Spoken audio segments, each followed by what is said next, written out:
When the policeman used force against the elderly woman, he was sure he would get away with it. But a few minutes later, her son arrived on the scene. Subscribe and tell us in the comments where you're watching from.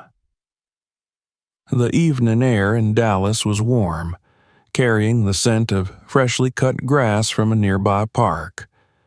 The city's skyline stretched high above, illuminated by countless lights that flickered like stars against the darkening sky. Below, the streets hummed with life. Cars wove through traffic, their headlights reflecting off the polished glass of the surrounding skyscrapers.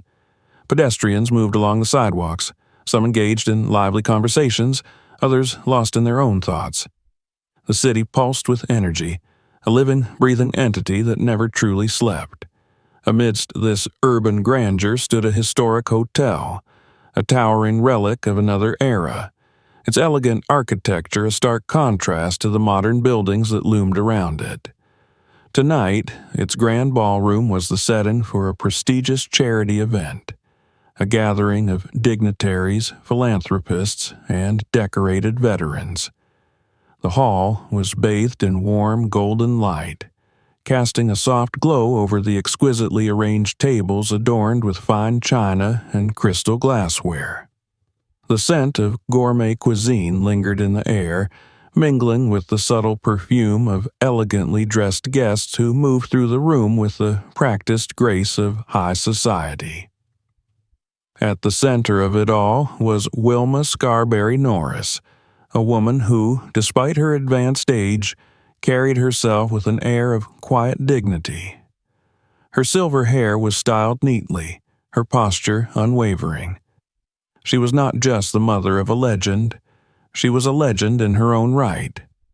A survivor of the Great Depression, a woman who had raised her children single-handedly, and someone who had lived through more than most could ever imagine.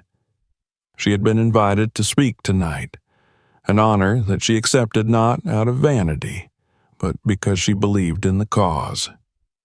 As she stood before the microphone, her voice, though softened by time, carried a strength that resonated through the room. She spoke of sacrifice, of resilience, of the duty to stand by those who had given everything for their country. She did not embellish her words with theatrics. She did not need to. Her presence alone commanded the respect of those who listened. Veterans nodded solemnly as she spoke, their eyes reflecting memories of battles fought long ago. Younger guests, who had only read about war in history books, hung on to her every word, sensing the weight of experience behind them. As her speech came to an end, the room erupted in applause. Many rose to their feet, not out of politeness, but out of genuine admiration. A few approached her afterward, shaking her hand, offering words of gratitude. Some shared their own stories, brief glimpses into lives that had, in one way or another, been touched by the same struggles she had endured. Wilma listened with the patience of someone who understood that sometimes simply being heard was enough. As the evening wore on, conversations drifted to lighter topics. Laughter rang through the hall, mingling with the soft notes of a string quartet playing in the background. Wilma found herself at a table near the far end of the room, sipping a cup of tea as she observed the people around her. She did not feel out of place among them, though she knew that many here lived lives far different from her own. Wealth and status had never impressed her. She valued character above all else, and tonight she had seen plenty of it in the men and women who had served their country. Eventually, the event began to wind down. Guests began saying their farewells, some exchanging business cards, others making vague promises to meet again soon. Wilma checked her watch. It was getting late. She had agreed to let her son pick her up rather than taking a taxi home. She reached into her purse, fingers searching for the familiar shape of her phone. Outside, the night air was cooler. The streets were quieter now, the rush-hour traffic long gone, leaving only the occasional car gliding down the wide avenues. Wilma stepped out of the hotel, pausing on the sidewalk. She looked around, enjoying the peacefulness of the moment. She was unaware that she was being watched. Wilma Norris stood on the sidewalk outside the Grand Hotel, the cool night air brushing gently against her skin. The warm glow of the street lights cast long shadows across the pavement, and the sounds of the city had softened into a distant hum. The evening had been pleasant, filled with thoughtful conversations and heartfelt gratitude from those who had served their country. Yet now, in the stillness of the night, she felt the weight of her age settle into her bones. She reached into her purse, fingers feeling for the familiar shape of her phone, intending to call her son, but she hesitated for a moment, taking in the quiet serenity of the street. A few other guests lingered near the entrance of the hotel, engaged in hushed conversations or waiting for their drivers to arrive. Across the street, neon signs flickered, and a handful of pedestrians walked by, lost in their own affairs. There was no reason for her to feel uneasy, and yet a subtle shift in the atmosphere made her pause. The sensation was faint, like an invisible presence pressing against the edges of her awareness. Unbeknownst to her, a man watched from a short distance away. Officer Daniel Hale stood near the curb, his arms crossed over his chest, his gaze fixed on the elderly woman. He had been stationed near the event earlier in the evening, tasked with overseeing security in the area, but as the hours passed he had grown bored. The charity event had drawn the usual crowd of socialites and dignitaries, people who lived in a world far removed from the realities of the streets.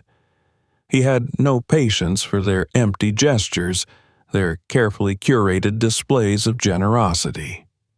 In his mind, these events were nothing more than an excuse for the wealthy to pat themselves on the back, while the real work of law enforcement fell to men like him. But it wasn't just the event that irritated him. It was her. Wilma Norris had stood at the podium, speaking with a confidence that grated against his nerves. He had listened to her words, her stories of hardship and perseverance, and all he had heard was another self-righteous lecture. He had seen her type before, people who clung to their past like a badge of honor, expecting the world to bow in deference. She had been praised, applauded, treated like a hero, and now, as she stood alone on the sidewalk, she seemed oblivious to the fact that the world owed her nothing. Hale took a slow breath, his jaw tightening as he made his decision. He stepped forward, his boots making a deliberate sound against the pavement. The few remaining hotel guests paid him no attention as he approached the elderly woman, his expression unreadable. Wilma, still searching for her phone, did not notice him until he was only a few steps away. "Ma'am," he said, his tone flat, his voice carrying the forced politeness of authority. Wilma looked up, her clear blue eyes meeting his gaze. There was no fear in them, only mild curiosity. She had encountered enough law enforcement officers in her lifetime to recognize the type: rigid posture, an air of self-importance, a barely concealed need to assert control. "Something I can help you with, officer?" she asked, her voice steady. Hale studied her for a moment, weighing his words. He could feel the weight of his badge against his chest, a reminder of the power he held in this moment. "I need to see your purse," he said, his tone firm. Wilma raised an eyebrow, her fingers still resting lightly against the edge of her handbag. "Excuse me?" "We've received reports of suspicious activity around this area," Hale continued, his voice carefully measured. "I need to confirm that you're not carrying anything that doesn't belong to you." A slow silence stretched between them. Wilma did not move. Her expression did not change. There was no report, no complaint, no justification beyond Hale's own sense of superiority, his own simmering resentment toward the world and those he deemed undeserving of respect. The street remained quiet, but the tension between them grew palpable. A few feet away, a couple of hotel guests glanced in their direction, though none lingered long enough to intervene. This was the kind of moment that passed unnoticed in the grand scheme of things, an older woman being questioned by a police officer, an interaction that would last no more than a few minutes before the world moved on. But Wilma had not lived as long as she had by surrendering to men like this. "I don't believe that's necessary," she said calmly. "I was just leaving." Hale's fingers twitched slightly. He was used to compliance. He was used to people stepping aside when he demanded it. But this woman, she was unyielding, standing there with an ease that unsettled him. "I wasn't asking," he said, stepping closer. "Hand it over." Wilma sighed softly, shaking her head. She was too old for this, too tired for pointless power struggles. She reached once more for her phone, deciding it was time to call her son. Hale's patience snapped. In one swift motion, he reached out and grabbed her wrist, yanking her arm away from her purse. The movement was rough, meant to startle, meant to remind her of his authority. Wilma stumbled slightly, but did not fall. The pain in her wrist was sharp, but she did not cry out. The murmurs from the hotel guests grew louder. A few more people stopped, their eyes flickering with concern. Someone reached for their phone, but no one intervened. Wilma straightened herself, lifting her chin as she met Hale's gaze once more. "You need to step back," she said, her voice now firm. Hale smirked. The old woman still thought she had a say in this. "Not until I get what I need," he said. Then, without warning, he shoved her. The force of it sent Wilma stumbling backward. Her heel caught on the edge of the curb and she fell. It wasn't a dramatic collapse, no flailing arms or desperate cries. It was quiet, sudden. The impact of her body against the pavement sent a sharp jolt through her, pain flaring in her hip and shoulder. The street fell into stunned silence. For a long moment, no one moved. The few remaining witnesses were frozen in place, unsure of what they had just seen. Hale took a slow step forward, towering over her. He had expected resistance, perhaps an argument, but he had not expected her to fall so easily. For a fleeting moment, he considered offering a hand, pretending as if it had been an accident. But then he saw the way she looked at him, calm, unafraid, as if she had already seen the end of this story before it had even begun. Something cold settled in his stomach. Then the sound of tires screeching against asphalt shattered the silence. Hale's head snapped up just as a large black pickup truck came to a sudden stop a few feet away. The door swung open. The man who stepped out moved with purpose, his stride deliberate, his body coiled with tension. He was dressed simply, jeans, a leather jacket, but there was something unmistakable about the way he carried himself, something that made the air grow thick with anticipation. His face was unreadable, his expression carved from stone, but his eyes burned with a quiet fury. Daniel Hale knew exactly who he was looking at, and for the first time that night, real fear slithered into his veins. Wilma Norris had been waiting for her son, and now Chuck Norris had arrived. The night air in Dallas carried an unusual stillness, a brief pause before an impending storm. The hotel's golden glow cast long shadows across the pavement, but the warmth of the evening had faded, replaced by a tense chill that settled over the street. The scene outside the grand entrance, which had moments ago been nothing more than a quiet farewell to an elegant event, had transformed into something raw, something dangerous. Wilma Norris lay on the pavement, her body momentarily still from the shock of the fall. The sharp pain in her hip radiated through her side, but she did not cry out. Instead, she took a slow, steady breath, pushing aside the instinct to dwell on the discomfort. She had known pain before, had lived through hardships that had tested both her body and her spirit, and she would not allow herself to be diminished now. But the silence that followed her fall was not one of indifference. It was the silence of held breath, the kind that stretched across a crowd just before the breaking point. The bystanders who had watched the encounter unfold stood frozen, their eyes darting between the fallen woman and the towering figure of Officer Daniel Hale. The sound of her body hitting the pavement had been enough to break through the comfortable detachment they had held, enough to turn curiosity into unease. A few people reached for their phones, their fingers hovering over the screen, debating whether to intervene, whether this was one of those moments that would later become a story, a headline, a viral video, but none of them mattered now, because Chuck Norris had arrived.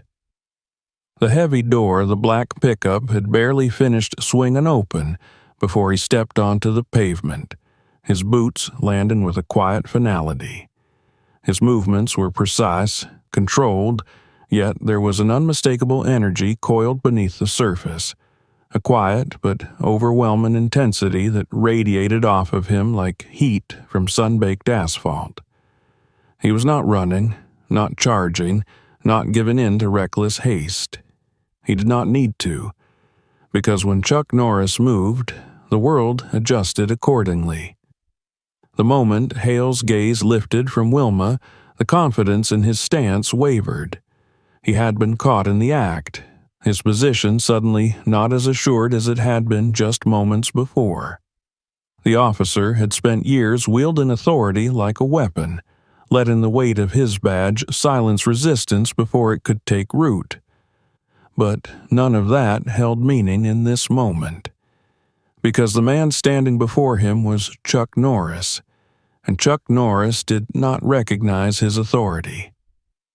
A flicker of hesitation flashed across Hale's face, but he recovered quickly, straightening his shoulders, planting his feet firmly, as if bracing for a confrontation he still believed he could control. His fingers twitched at his side, hovering near his utility belt, though even he was not foolish enough to reach for his weapon. He was aware of the eyes on him now, of the silent witnesses who had already begun recording, their screens glowing in the dim light. And then there was Wilma.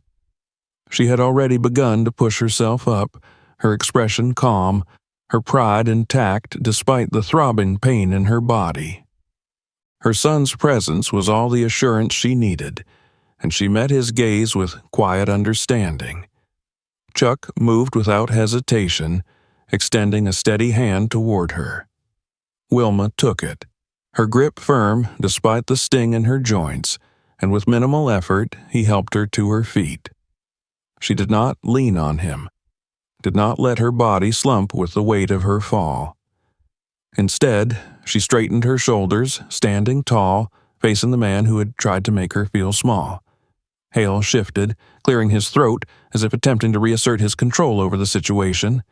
His eyes flickered toward the growing crowd, the subtle calculation in his gaze betraying his growing awareness that the balance of power had shifted.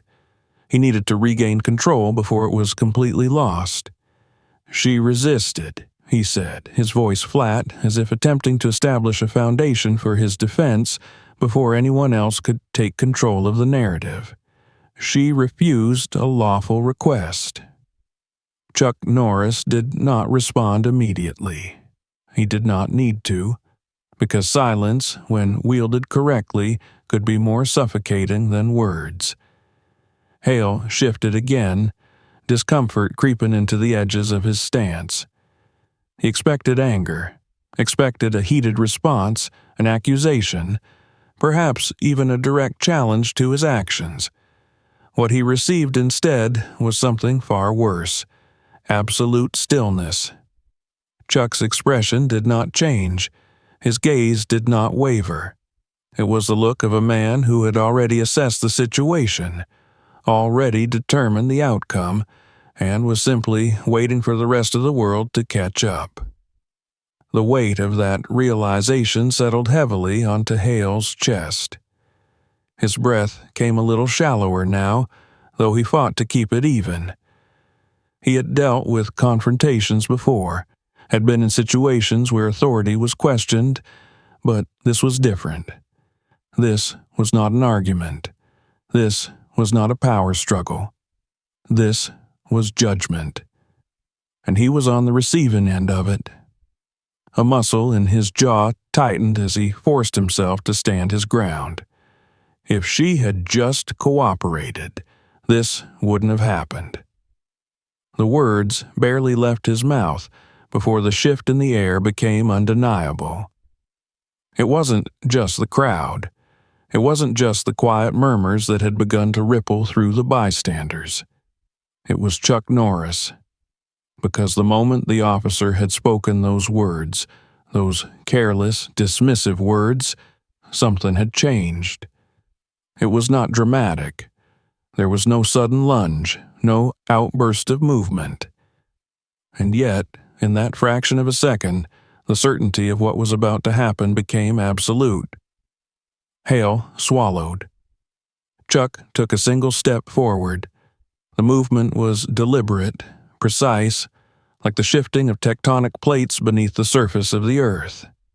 Hale felt it before he saw it, the subtle tightening of his own muscles, the instinctual reaction of prey that had suddenly realized it was being hunted. The crowd had gone utterly still. A soft exhale passed through Wilma's lips, not in fear, not in concern, but in quiet inevitability. Because she had seen this before, and she knew exactly what was coming. Hale did not move. He couldn't. His body had locked up, caught between the conflicting impulses of fight and flight, neither of which would serve him now. Chuck Norris did not rush. He did not need to, because his victory had already been decided. And Daniel Hale was about to understand why. The air had shifted. It was subtle at first, like the lingering pressure before a summer storm, but it grew heavier with each passing second. The street lights bathed the pavement in their yellow glow, stretching long shadows across the curb, but all attention was drawn to the black pickup truck that had come to a sudden, forceful stop just a few feet away. The tension, already thick enough to be tangible, now solidified into something undeniable, something raw and unspoken. Chuck Norris had arrived. He moved with a calculated slowness, stepping out of the truck with the kind of presence that did not require spectacle or words to be felt. There was no rush in his movements, no wasted energy, no sign of uncertainty. He was a man who never questioned his own authority, because he had never needed to. The world adjusted to him, not the other way around. Officer Daniel Hale felt it immediately. He had faced opposition before. He had dealt with resistance, with people who challenged his authority, but nothing had ever prepared him for this. This was something entirely different, something that could not be categorized in the standard rules of engagement. He had known from the moment the truck had stopped, before the door had even opened, that he was no longer in control. But it wasn't until Chuck took his first step onto the pavement that the full weight of that realization settled in. He had made a terrible mistake. Wilma Norris did not look surprised. She stood beside her son now, her posture straight despite the dull ache in her hip from where she had fallen. Her expression was calm, unreadable, her eyes flickering with something that was not relief because she had never been afraid, but certainty. She had expected this outcome the moment Hale had laid a hand on her. She had known, without a shadow of a doubt, that Chuck would come, and now that he had, there was nothing left to do but watch. The street, though not completely deserted, had become a frozen tableau. The handful of onlookers, some still holding their phones, stood in complete stillness, their eyes darting between the figures now standing face to face. The silence that had stretched through the moment before Chuck's arrival had now thickened, becoming something impossibly dense, suffocating. Chuck Norris did not speak right away. He didn't need to. Instead, he let the weight of his presence settle, let it take root in the air.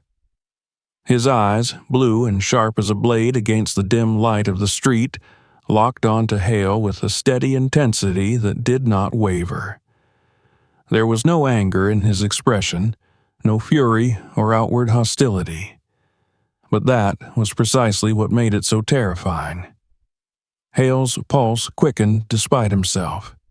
His body tensed, but he forced his shoulders to square, refusing to let himself physically retreat. He was still the one in uniform. He was still the one with the badge, the authority.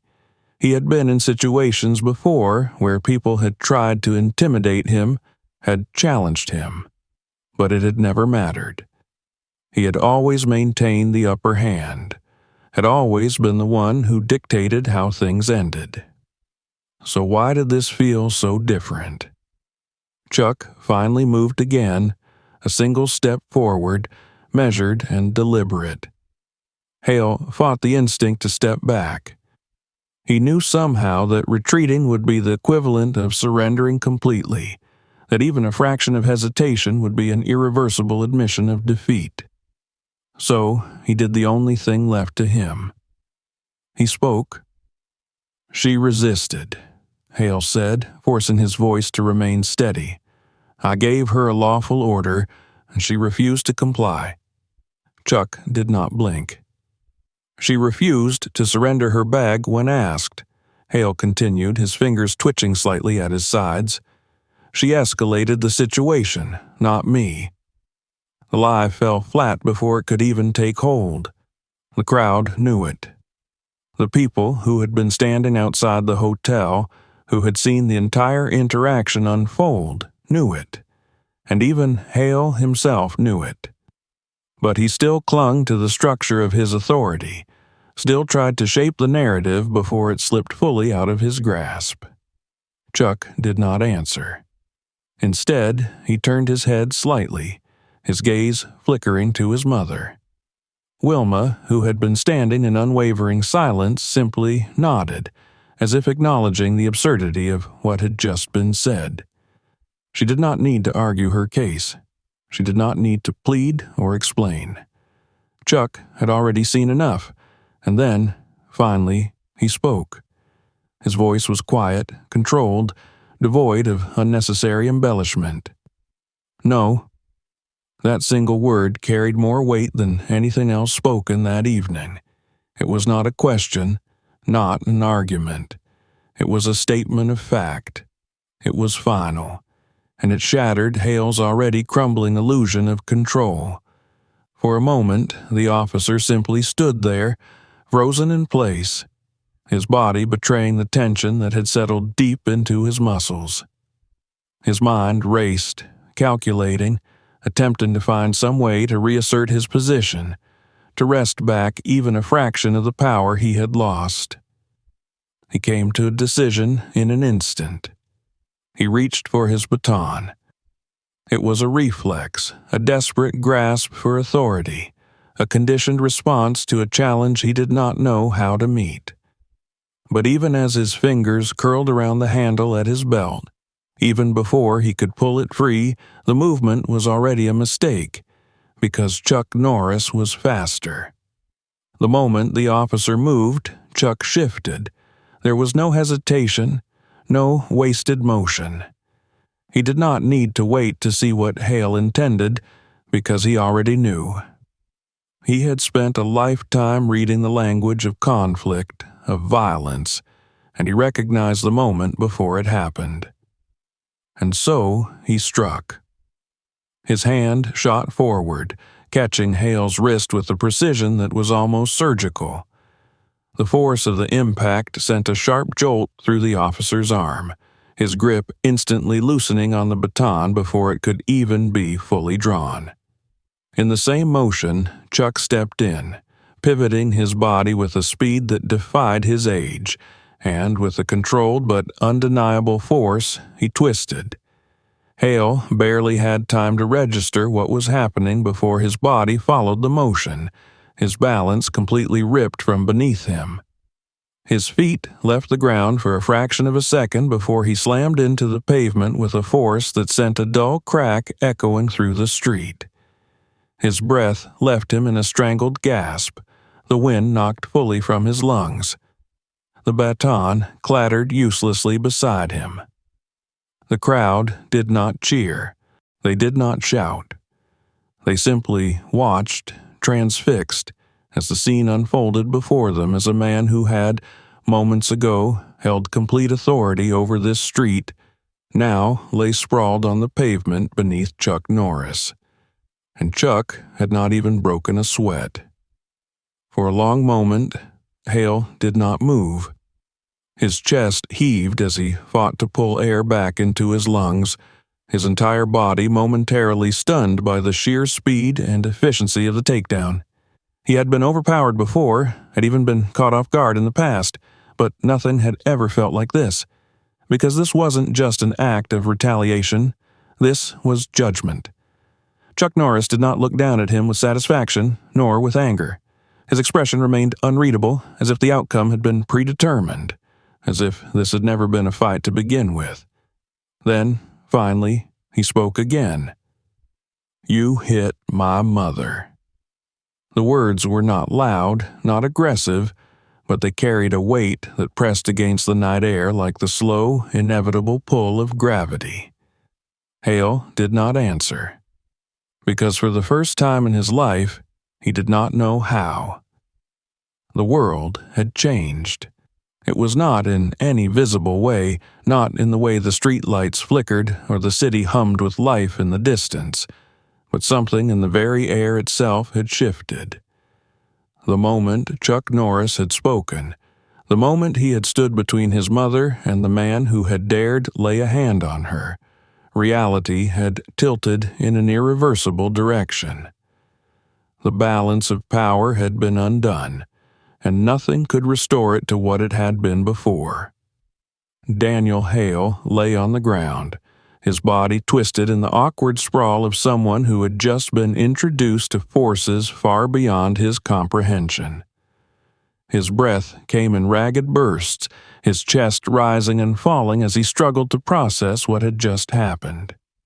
One moment, he had been in control. One moment, he had been the authority, the one who dictated how the night would end. And then, in the space of a heartbeat, it had all been taken from him. Chuck Norris did not move. He stood there, watching, his stance relaxed but absolute. He did not need to press forward, did not need to loom over the fallen officer to assert dominance. The message had already been sent, the reality already established. Hale had overstepped, had placed his hands where they did not belong, and now he had been put back into the order of things in the only way that truly mattered. The crowd had not moved either. Some clutched their phones, though none had spoken. It was as if the very act of witnessing what had just happened demanded silence, as if any words uttered in this moment would only diminish the weight of it. They had seen a man wielding a badge and a uniform be reduced to nothing in seconds. They had seen justice handed out not through paperwork and bureaucracy, but through something primal, something that transcended rules written on paper.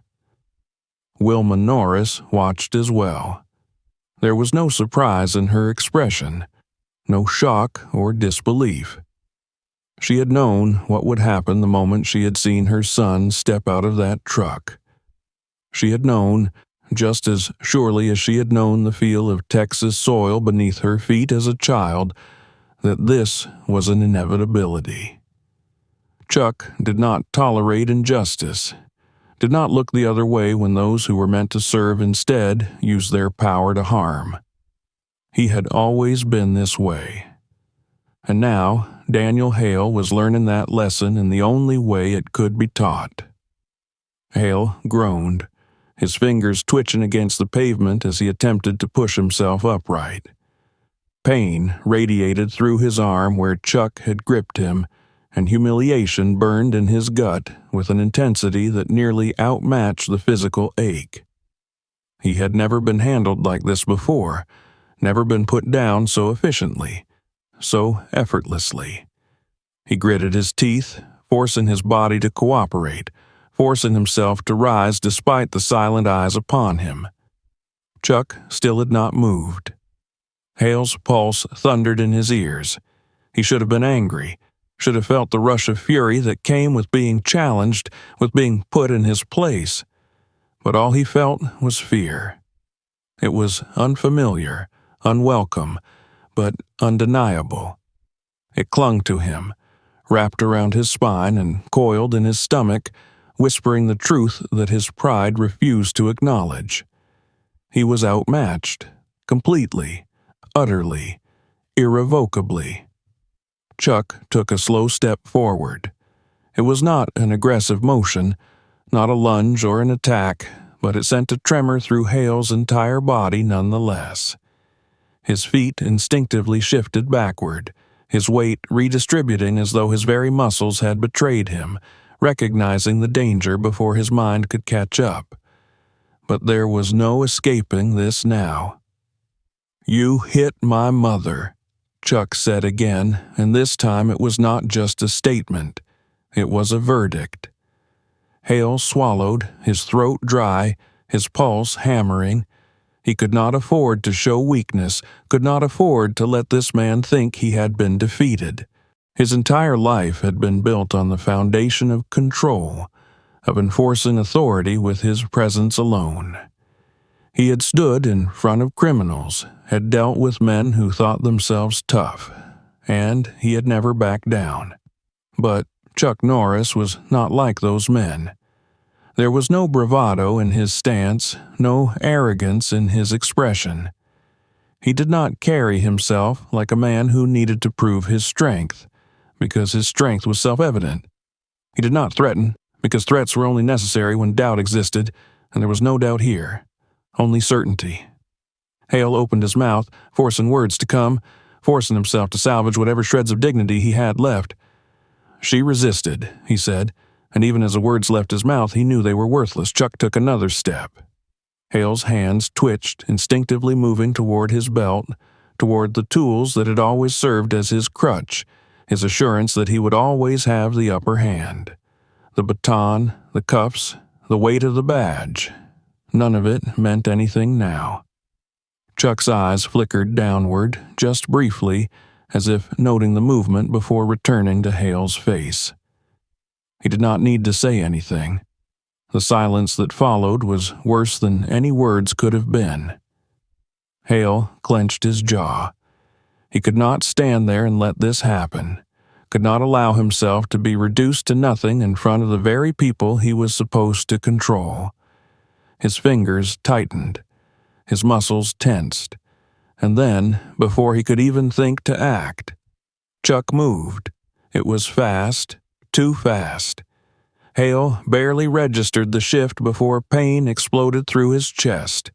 It was not just a punch, it was a force of nature, a strike that carried the weight of years of discipline, of power honed into something far beyond simple violence. The impact sent him staggering back, breath vanishing from his lungs as his spine crashed against the hood of his own patrol car. The metal groaned beneath the force. The world tilted, his vision blurring at the edges. He tried to focus, tried to regain some semblance of control, but the pain in his ribs told him all he needed to know. He had lost. Chuck did not press forward this time. He did not need to. The fight, if it had ever truly been a fight, was already over. Hale coughed, struggling to push himself upright, struggling to comprehend how everything had unraveled so quickly. His hands fumbled uselessly at his sides, and then he felt it. His cuffs. The ones meant for those he deemed criminals. The ones he had always used as a final declaration of power. Chuck saw it. For the first time that night, amusement flickered in his eyes. Not mockery, not arrogance. Just something cold and knowing. "You want to arrest someone?" Chuck said, his voice quiet but sharp as a blade. Hale's fingers trembled. He could not move. And then the sirens came. The distant wail of approaching police units shattered the heavy silence, red and blue lights cutting through the darkness. The crowd stirred, their whispered voices rising as more officers arrived, their vehicles screeching to a stop. Doors flew open, uniforms stepping onto the pavement, hands instinctively hovering near their weapons as they took in the scene before them.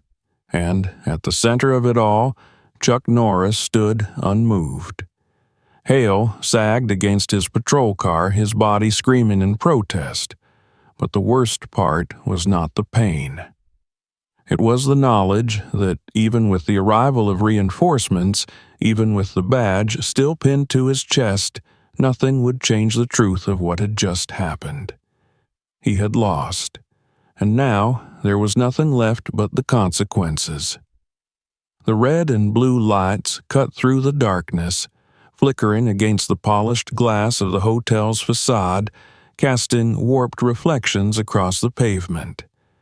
The wail of sirens filled the air, their echoes stretching through the streets of Dallas, announcing the arrival of law and order in a city where, just moments ago, order had already been delivered, not by a badge, not by bureaucracy, but by the sheer force of will of one man. Chuck Norris had not moved.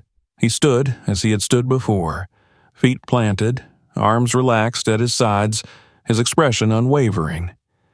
There was no fear in his stance, no concern as the doors of police vehicles swung open and officers spilled onto the street, their hands instinctively hovering near their belts, their eyes scanning the scene with the rapid calculation of men trained to assess threats. But there was no immediate action, no shouting, no weapons drawn, because even they, arriving late to the story that had already been told, could feel it.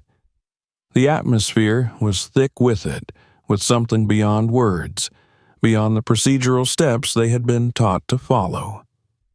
They saw Daniel Hale slumped against the hood of his own patrol car, his breath coming in shallow, pained gasps, one hand clutching his ribs as if that alone could mend what had been broken.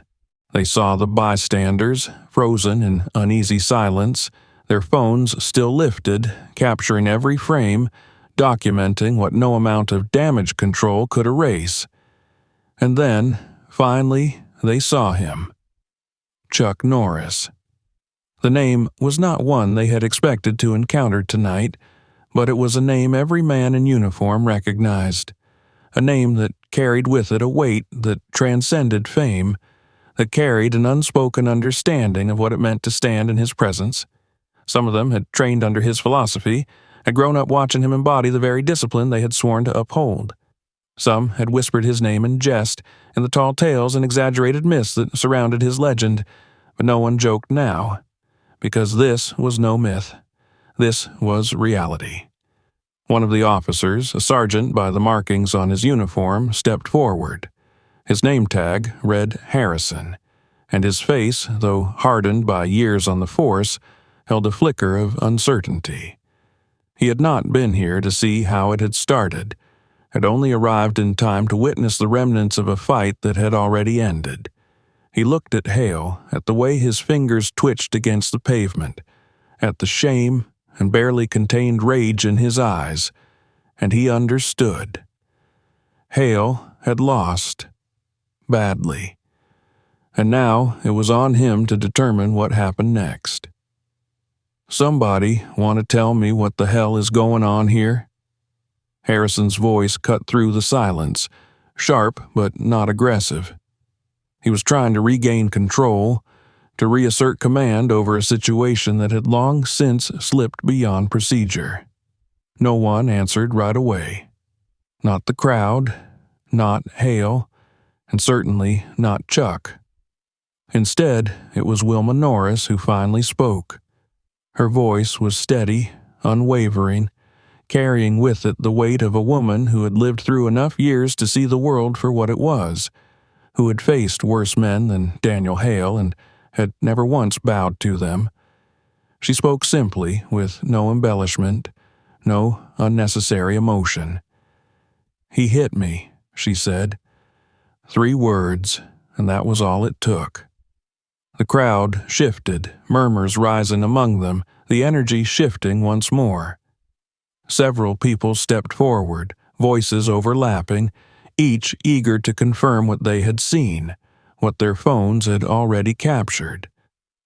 The words spilled out in a wave: unprovoked attack, excessive force, assault on an elderly woman. And all the while, Hale sat in his own silence, the truth of the accusations pressing against him like the weight of a collapsing building. He could argue, could try to twist the narrative in his favor, but there was no victory here. No words that could undo what had already been recorded, what had already been witnessed. Sergeant Harrison turned to Chuck then, his eyes narrowing slightly, as if weighing the implications of speaking to a man who had already rendered his own form of justice before the system could intervene. "You put him down." Chuck met his gaze, his voice as steady as ever. "He got up." Harrison exhaled, rubbing a hand over his jaw. That answer alone told him everything he needed to know. He had been in this business long enough to recognize when the right men won and the wrong ones lost. He looked at Hale, the officer he had known for years, had taken complaints about, had heard whispers of misconduct surrounding, and he knew in that moment that no backup in the world could change the facts. Hale had done this to himself.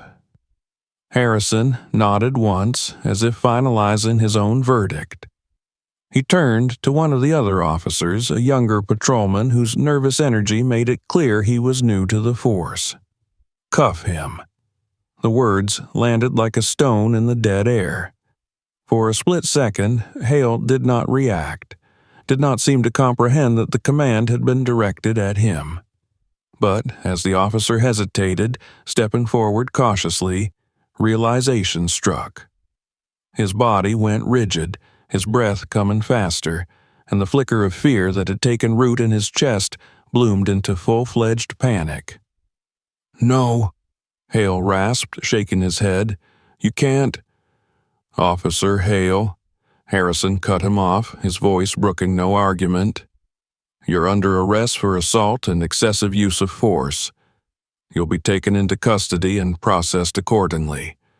If you've got anything to say, save it for your lawyer." The younger officer stepped forward, his hand steady now as he pulled the cuffs free from his belt. Hale recoiled, his pride warring against the reality of the situation, but there was no escaping it.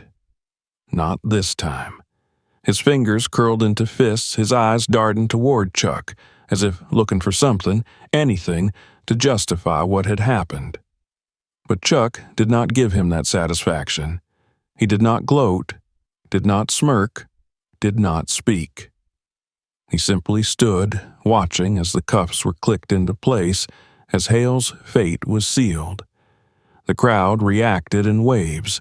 Some murmured in approval, some remained silent, and others simply lifted their phones higher, ensuring that this too was recorded. Justice, after all, was rarely handed out so directly, so definitively. But tonight it had been.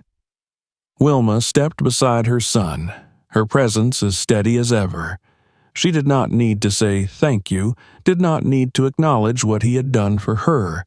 He had done it not for recognition, not for applause, but because it was right. Because no one, no matter their title, their uniform, their authority, had the right to raise a hand against the innocent. As Hale was led to the waiting patrol car, his head bowed in shame, Chuck turned to his mother. "Are you all right?"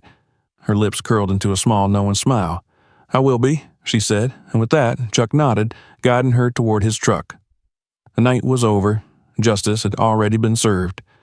The distant wail of sirens that had once felt like a warning had now become something else entirely. A confirmation.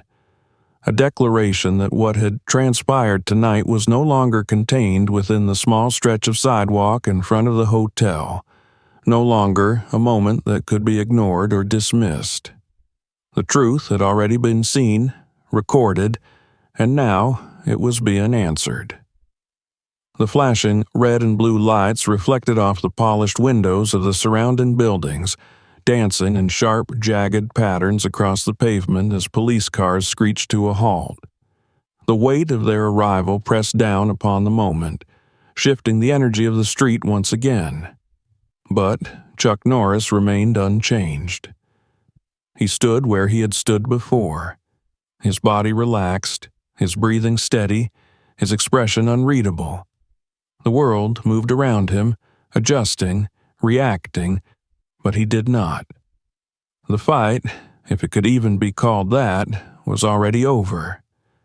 His part in it had concluded the moment Daniel Hale had hit the pavement, the moment the officer had understood, too late, that he had chosen the wrong battle with the wrong man. And now, as more officers exited their vehicles, hands hovering near their belts, eyes scanning the scene with the sharpness of trained professionals assessing a volatile situation, Chuck simply waited. The crowd had grown, drawn in by the spectacle, by the undeniable force of what they had just witnessed. Some murmured among themselves, others recorded quietly, their phones capturing the unfolding moment with the same unflinching gaze that Chuck himself held. They had seen the truth of it already, had watched as power had been abused and then corrected. They knew who the aggressor had been. And now it was time to see whether the system would agree. Sergeant Harrison moved first.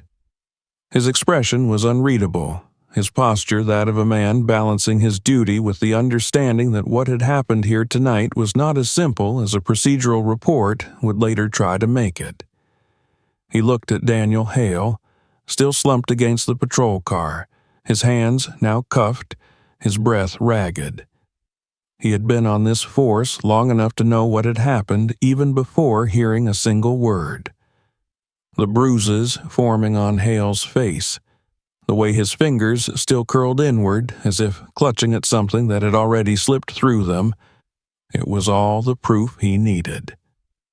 Harrison exhaled through his nose, glancing toward the onlookers. "Anyone here want to tell me exactly what happened?" He didn't need to wait long. Voices rose, overlapping in their urgency, each retelling the same story in different ways. Some spoke quickly, their words tumbling over each other in the rush to be heard, while others spoke with measured certainty, recounting the events with the clarity that only came from witnessing something truly undeniable. But the core of their statements remained the same. Daniel Hale had attacked an elderly woman. Daniel Hale had abused his power.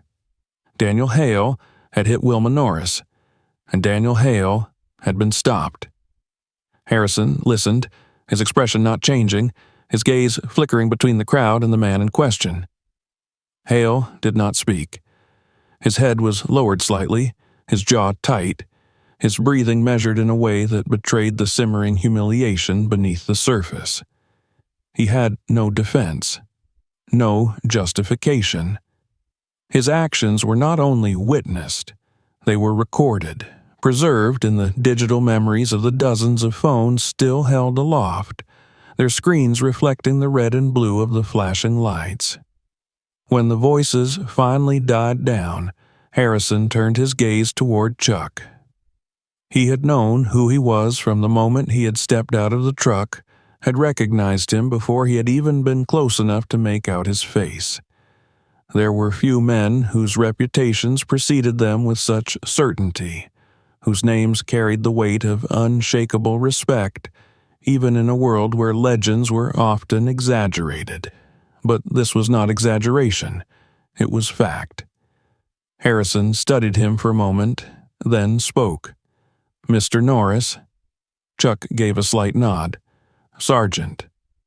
A pause stretched between them, not tense, not confrontational, just a moment of quiet understanding.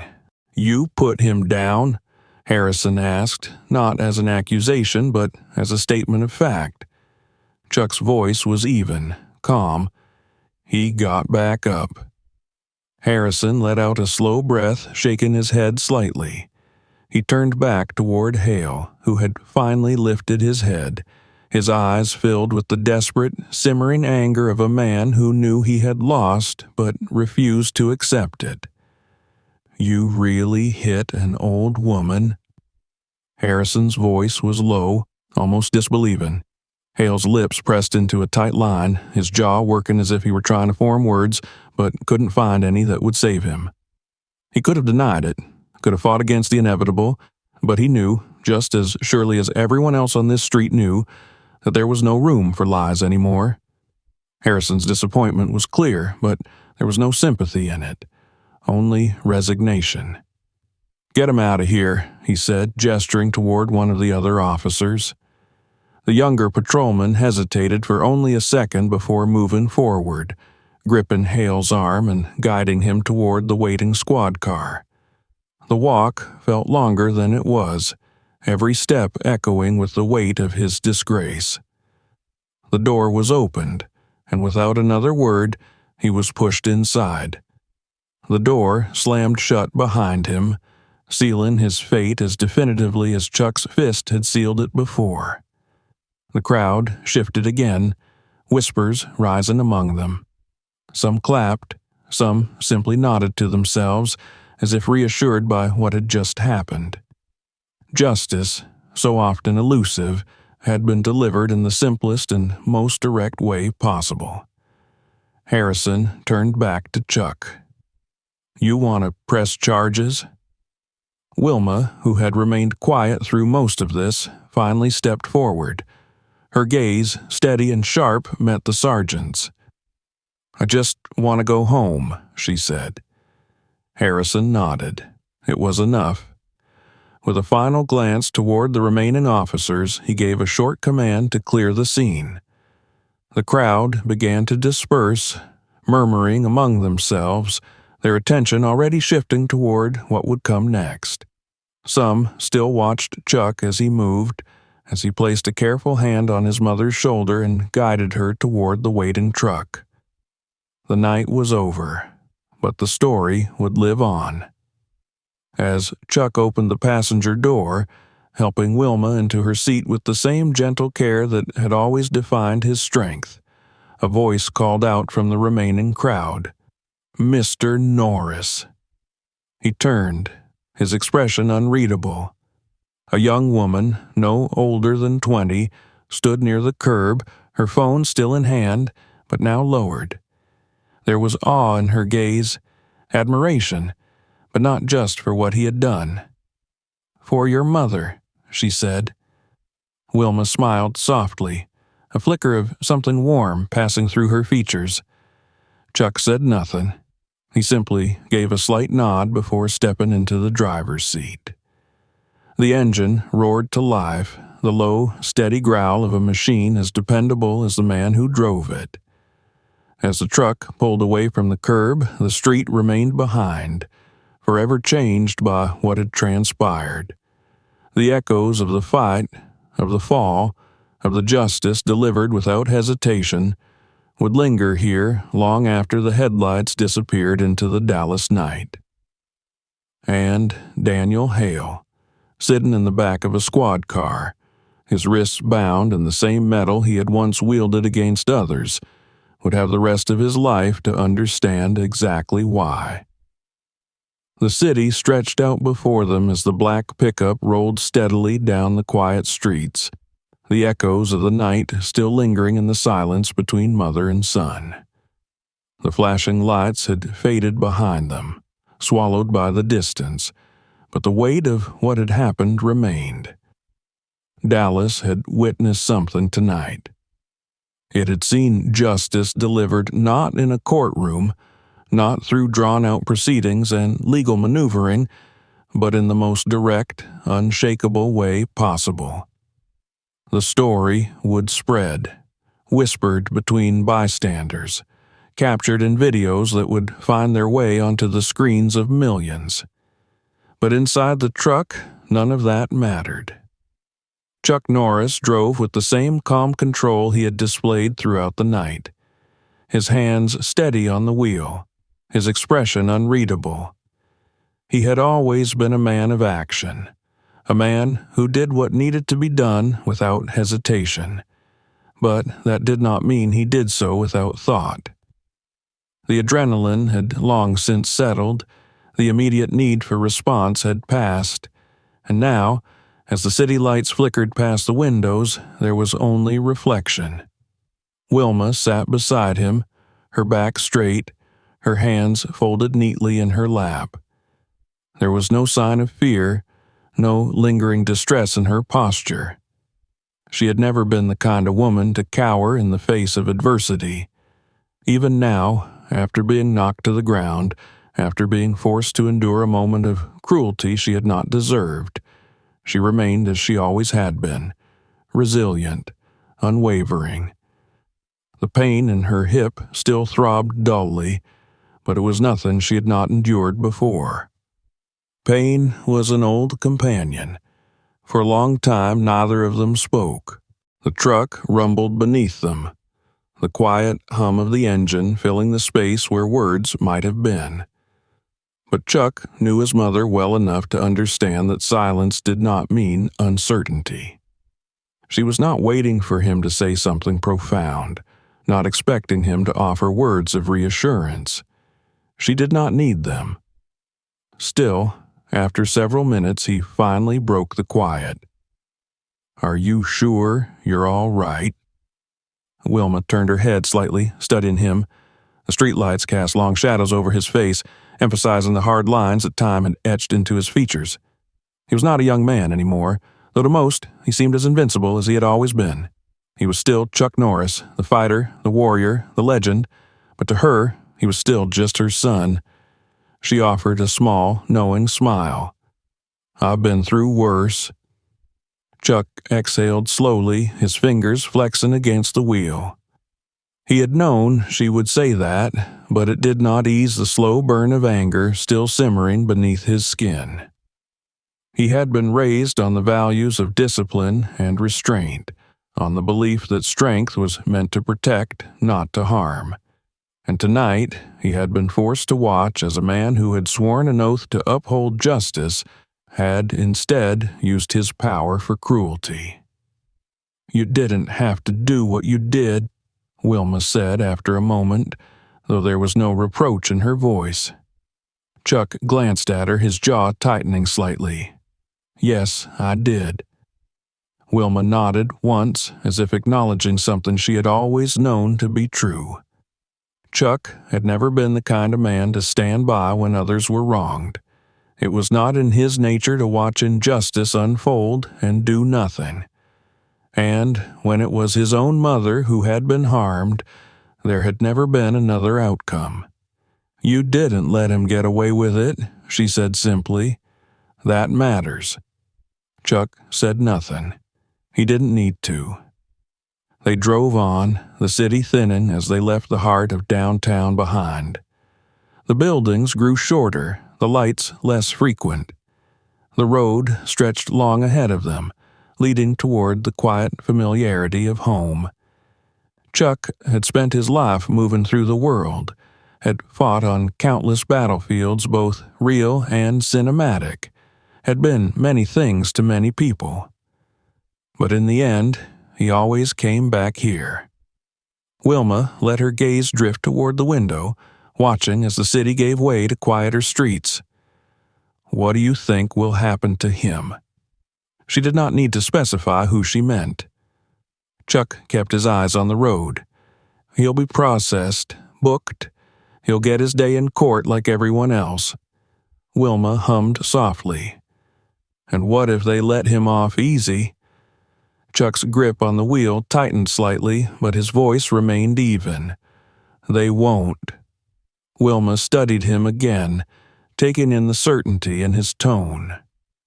She had seen many injustices in her lifetime, had watched men escape the consequences of their actions simply because they held the right title or wore the right uniform. But she also knew that what had happened tonight had not been something that could be buried. There had been too many witnesses, too many cameras. The world had already seen the truth. They'll talk about this for a long time, she mused. Chuck simply nodded. She sighed softly, leaning back against the seat. Well, if nothing else, I suppose it makes for a good story. A flicker of amusement crossed Chuck's face, brief but genuine. Yeah, it does. The silence between them this time was comfortable. The weight of the night was still there, but it no longer pressed down on them so heavily.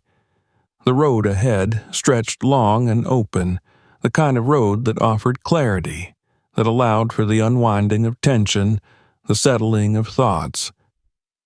After a while, Wilma glanced at him again. You know, I don't think I ever really thanked you. Chuck looked at her, his expression softening just slightly. You don't have to. She smiled again, small and warm. I know. They drove on, the road taking them further from the noise of the city, further from the flashing lights and the weight of what had been left behind. There would be consequences for what had happened tonight. There would be hearings and statements, reports filed and stories told. But in the end, none of that mattered, because justice had already been served. And as long as Chuck Norris was in this world, it always would be. If you enjoyed this story, make sure to subscribe for more. Don't forget to check out other videos on the channel and share this one with your friends. More great content is coming soon. Stay tuned.